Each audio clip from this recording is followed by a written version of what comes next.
Já pensou dar de cara com um grupo de canibais incestuosos e que estão no meio de uma floresta, de onde você não tem como fugir, e eles querem pegar você? A gente precisa continuar viva, senão foi tudo em vão. Eu sou Marcelo Patrola e seja muito bem-vindo. Ser perseguido por um grupo de canibais não parece ser algo fácil ou mesmo algo legal de acontecer com você. Mas o fato é, isso deve ser horrível, pois só de pensar já nos enche de calafrios. O filme começa mostrando um jovem casal de alpinistas, Rich e Hayley, escalando uma parede de pedra da região montanhosa de West Virginia, quando são surpreendidos por algo oculto e ameaçador na floresta que os observa ao redor. A ação volta então para o estudante de medicina Chris Flynn, que está viajando de carro para a cidade onde faria uma entrevista de emprego com hora marcada.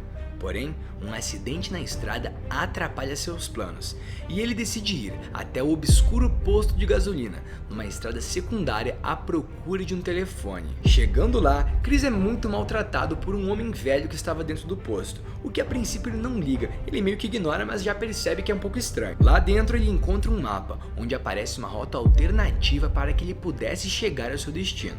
O jovem estudante não sabia que sua decisão o levaria na direção errada, com consequências que seriam desastrosas e ele logo perceberia. Enquanto isso, um grupo de jovens que está a passeio para o carro em uma região muito perigosa no meio da estrada. Essa estrada é justamente que corta essa floresta tão perigosa e densa. Eles então percebem que estão com os pneus furados, devido a um arame farpado que foi colocado misteriosamente no meio do caminho. O grupo é formado por Jesse e mais dois casais, que ao pegar a mesma estrada de terra, Chris provoca um acidente num momento de distração e se choca na traseira do veículo dos jovens, que estavam parados em um local perigoso. Depois de todo o tumulto que aconteceu, quando eles começam a se acalmar, o grupo então decide se dividir e enquanto o casal Evan e Francine ficam no carro, Jesse, Chris e o casal Scott e Carly decidem caminhar pela estrada à procura de ajuda. No caminho, eles encontram uma cabana misteriosa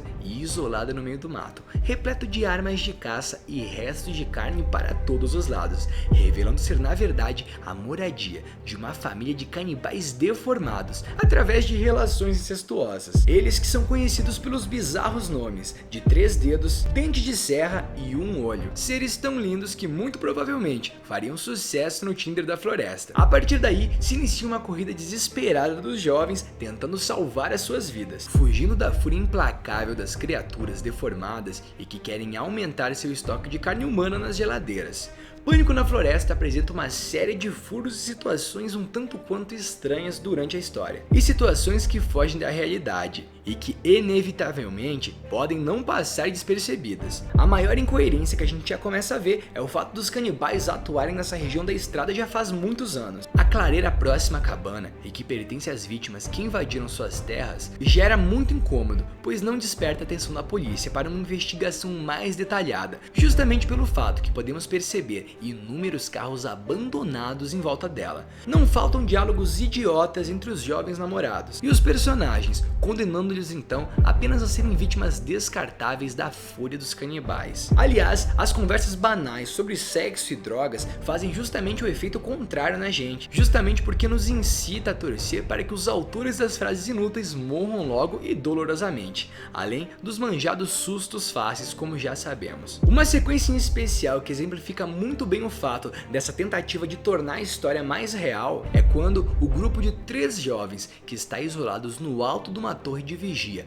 no meio da floresta à noite são obrigados a abandonar o local às pressas por causa de um incêndio provocado pelos canibais perseguidores. Eles então se atiram em direção à copa das árvores sem se ferirem, quando normalmente o choque de seus corpos em queda livre contra os galhos pontudos significaria no mínimo algumas escoriações profundas ou mesmo ossos quebrados. Os destaques desse filme ficam justamente por conta dos canibais deformados, que agem com uma insanidade perturbadora e se comunicam por grunhidos muito estranhos, sendo então os responsáveis por mortes violentas, com direito a machadadas ferimentos por arremesso de flechas e sangue para todos os lados, além da cuidadosa fotografia de belas florestas, montanhas, cachoeiras e precipícios, em locações de parques florestais de Toronto, no Canadá, evidenciando então um contraste enorme com a violência grotesca dos canibais, caçando os turistas de passagem pelo local. Apesar desse argumento meio básico da gente ver uma cabana isolada no meio da floresta já ter sido trabalhado diversas vezes ao longo dos filmes, a ideia de uma cabana